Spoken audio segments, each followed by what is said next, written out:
Please continue, Mr. Ngoti. Thank you, Commissioner. We had a duty to advise our client properly. And our advice should be based on having had access or having analyzed the matters fully, not piecemeal. Now, if the documents now that he's going to focus on, we should ignore the 4,800 and now focus on the 1,300, is something that we could look into going forward to say all other materials will now be irrelevant, and now the now relevant material will be as stated in the bundle of documents that has been before the Commission. That is something else we could look into.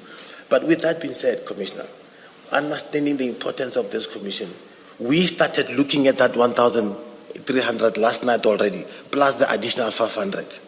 And we are nowhere close to finish to say he can start testifying on that, because we just received the link yesterday or last night.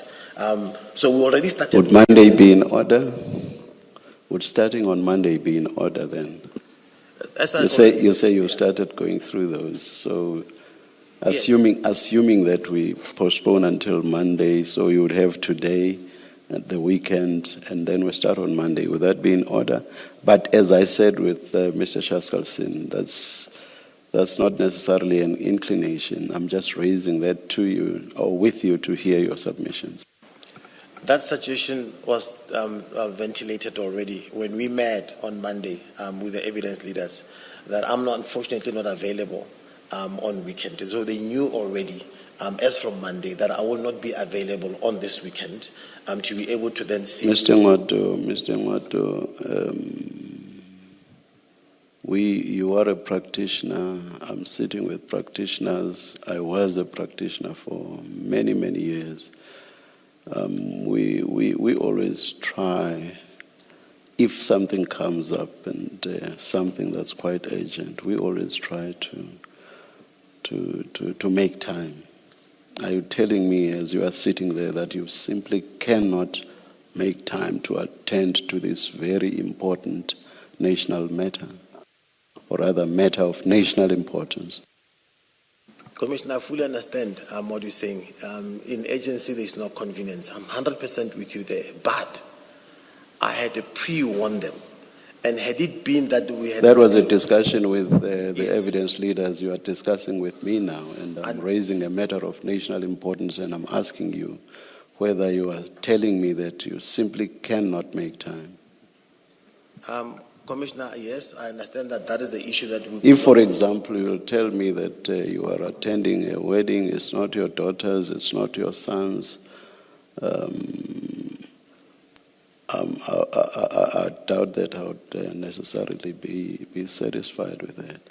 Or if you are attending a funeral and it's not a funeral of a close relative, I'm not sure that I would understand that. I'm just giving two examples. There's any number of examples. Commissioner, it's a medical issue. And that is why I clearly indicated to them my non-availability, because it's a medical issue and I cannot postpone it. Is that a matter, I was about to say, is that a matter in respect of which you have an appointment? I'm not getting into the content of the medical, which is something personal. I'm not getting into that. I'm just asking, is this a matter in respect of which you had to make an appointment? Without divulging the medical issues, Commissioner, is a matter that unfortunately I could not postpone, and is medical issues relate to me in person. If it is something that I could easily move away, and hence I brought it to their attention and discussed it with them in time, whether to find an alternative means, I would have done so. But because of we could not find each other, and today is the 11th hour, it's going to be even much more costly and impractical for me to then try to postpone and make myself available for this weekend. Just repeat that, I'm not sure I follow. So are you saying it's something that you could have postponed, but it's just that you and the evidence leaders could not find each other? Is that the point you are making? I'm saying if at the time on Monday, there wasn't such an arrangement, and then I should be given an opportunity to try to postpone that or deal with that matter, so the sense I get from what you are saying then is that a postponement is a possibility. Am I correct? No. Aren't you saying that had you and the evidence leaders found each other much, much earlier, you could have attended to a possible postponement? Did you not say that? No, Commissioner. And Please make me understand then. We might be given an opportunity to then clarify that. Not giving you an opportunity is the last thing I would ever want to do, Mr. Ngwato. Please, you have the time. What I'm saying to you, Honorable Commissioner, is that one, it is the reason of my non-availability as the attorney of record is a medical issue, and unfortunately I cannot move it. Because I've been aware of the impending medical issue for this weekend or appointment, I've brought it to their attention as early as Monday. And unfortunately, no, we could not reach an agreement on that particular aspect or on the postponement. Again, at the time when we... So when is your appointment for? Is it for tomorrow? I'm leaving tonight. Sorry? I'm leaving tonight. Or it involves traveling? Oh, okay, all right. Coming back when? Sunday. Or what time on Sunday? Midday, Sunday. It will not be night. Right, okay. Ms. Ngwato, Annexure E to the application, page 22. Annexure E? Yes.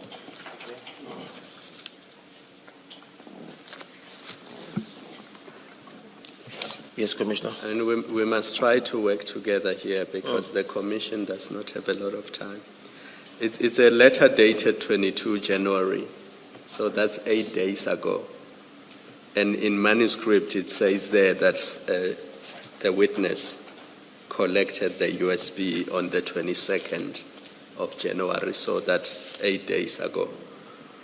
But paragraph 3 makes it clear that the chats that will be the focus of the questioning are the chats between him and the 13 people identified on page 23. So why can't we use the rest of the day for you and your client to go through the chats that relate to him and the 13 people so that today is not wasted, it is used productively? And because we were going to sit on Monday and Tuesday anyway, we continue with the evidence on Monday and Tuesday, accepting for a moment that you have a difficulty on Saturday. If the chats are identified, you don't have to go through 4,800 pages. You go through the chats that are identified, and your client was told 8 days ago already that he's going to be asked questions on the chats with this. It's not even 8 people. Because some of the people there, it's not 13. Some of them are duplicated. Sandile Kumalo could be using 3 numbers, for example, as you can see from items 3.1 to 3.30.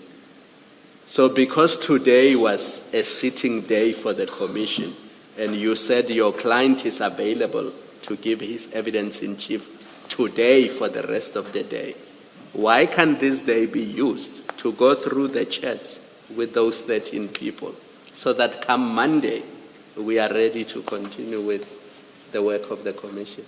Okay. So, Mr. Ngwato, maybe before you answer, also deal with this. And I'm just trying to see if we are not speaking at cross purposes. I have understood you to say you are ready to, or the witness is ready to testify on certain topics, and these are the topics about which he was informed last year, and that exclude these chats. Am I correct in that? That includes these chats? No, that exclude these chats. Okay. So if these chats are excluded from discussion between Mr. Chaskalson and the witness, if the final position today were to be that these chats may not be raised, the witness is available and ready to testify today. So we won't have a wasted day. Am I correct in... You're correct, Commissioner. I have understood. Is that the position? You're correct. And maybe let me just clarify to Honorable Commissioner. The first documentation that our client received in last year refers to a different set of chats outside the stadium, which has since submitted the written statements towards that. That we've always been ready since last year. and is ready to proceed with that today. With regards to the 13 files, these files that you referred me to, page 22, which is Annexure E, which was received on the 22nd. Here he received the USB, right? It's not the documentation. He received the USB. From the USB, he still has to go and print. The 22nd was Thursday last week, right? From once he has received this on Thursday last week, he then contacted my office to make an appointment. And unfortunately, again, due to my non-availability, I can only meet with him Monday morning before we meet with the evidence leader, so which is the 26th. Now, we met with the evidence leader on the 26th. And again on the 26th, we said, yes, we have received the memory stick. And as yet at that time, the client has not been able to print because he does not have a facility at his house to print a voluminous 4,800 pages at that time. And like in this letter, as it is clearly crafted, it says, and it reads, the Commission will be referring only to these chart files when you appear to testify on Friday the 30th. By close of business tomorrow, which is now the 23rd, we will provide you with a full list, which is to date still not been given. We'll provide you with a full list of the relevant chat files to which you may be referred when you come to give evidence. Now you refer to me to paragraph 3. That part is still outstanding. They haven't still been provided that. We can inform you now that the most important chat files are the 13. Now, on these 13, I see, and it's quite becoming clear to me that Mr. Chakalson says, no, it's no longer 4,800. It is actually 1,300. And on the 1,300, we'll only focus on this particular part, right? The request is the 1,300, whether it's the 4,800, the request time to then peruse them so that we understand the full context, we understand the full narrative of the 4,800 pages so that we can now testify. But however, the one that we've already submitted written response on, we're ready to proceed on this one. This 1,800, we don't even know what the questions are going to be about them. And without even being given the questions, we just need to then be ready that at any given point we might be referred to page 920, you may be referred to page 20. This is not a person who's as legally trained like me who can be easily juggled around the document. This is a layman who for the first time might be testifying in his life. He needs to be properly guided in terms of how to respond to those issues. You're not entitled to questions in advance. As long as you have the documents and you understand what the document is, you can be asked a question about it. And my point was that because the files are ready, you don't even have to go and print 4,000 pages because they have been printed. I've got a bundle that's going to be used in relation to this witness. My simple question is, I don't want a situation where we say, today we are ready to proceed on the evidence in chief, but we're going to waste Monday and Tuesday, and he will come back in February. I was hoping that if you use today, because the bundles are ready, and you go through the chats with him so that he knows which chats they are, and he's ready to answer questions when he's asked questions, then we use Monday and Tuesday productively. Because I don't think it helps to say, let's start his statement today, but let's not sit on Monday and Tuesday. Because then we're wasting time and we may never recover it. That's really my issue. Commissioner, I don't want to sound being difficult or not appreciative of the agency and the importance of the matter at hand. But the reality of the matter is, Commissioner, even if there may be 1,300, as I indicated earlier on, we are not bound to only rely on that in our responses. We have to also be able to find any other information that may help us in responding to any other questions or that assist us in responding to the matters at hand.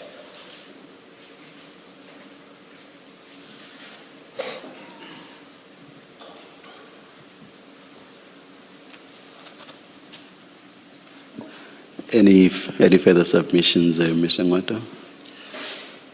Yes, Commissioner. In fact, I was to respond to the submissions made by Mr. Chakalson, but it's immediately thereafter questions start coming in, and we have not yet responded to that aspect. But I don't want to then deal with matters that will no longer be of importance, but there's some specific issues that are of importance, Commissioner. Yes.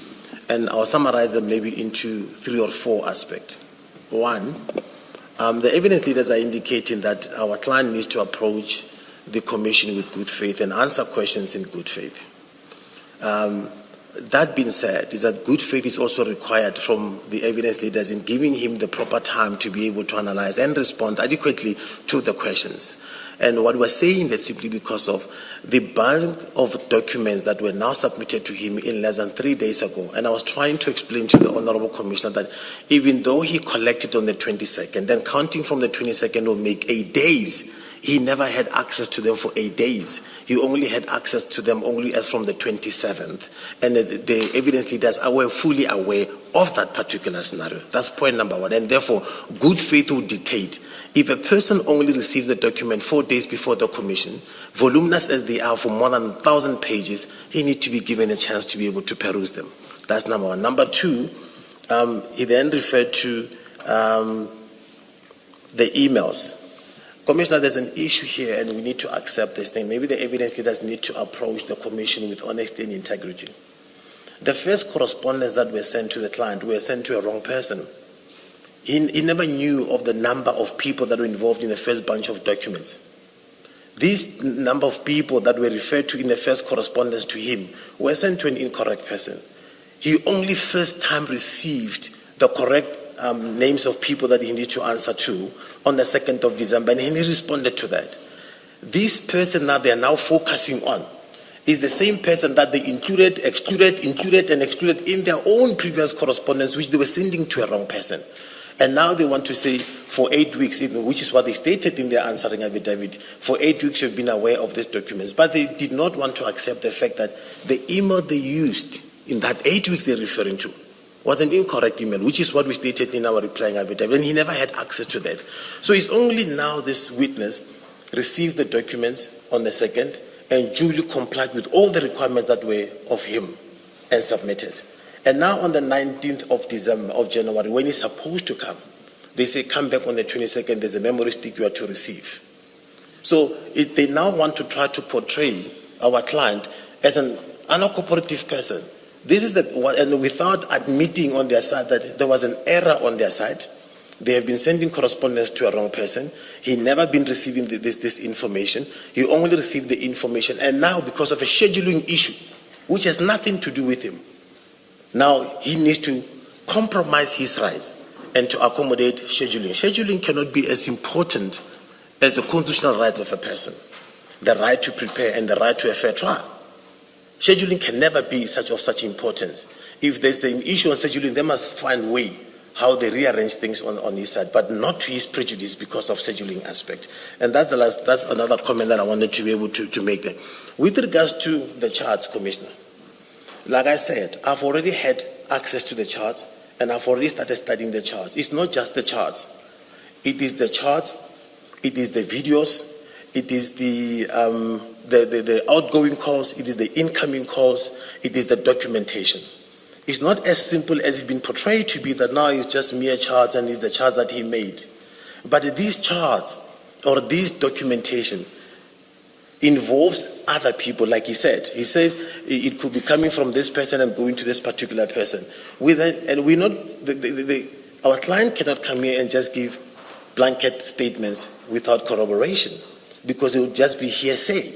He needs to then say, I'm saying the following issues, and this is my bundle of evidence that I want to submit to the commission so that I can clear my name.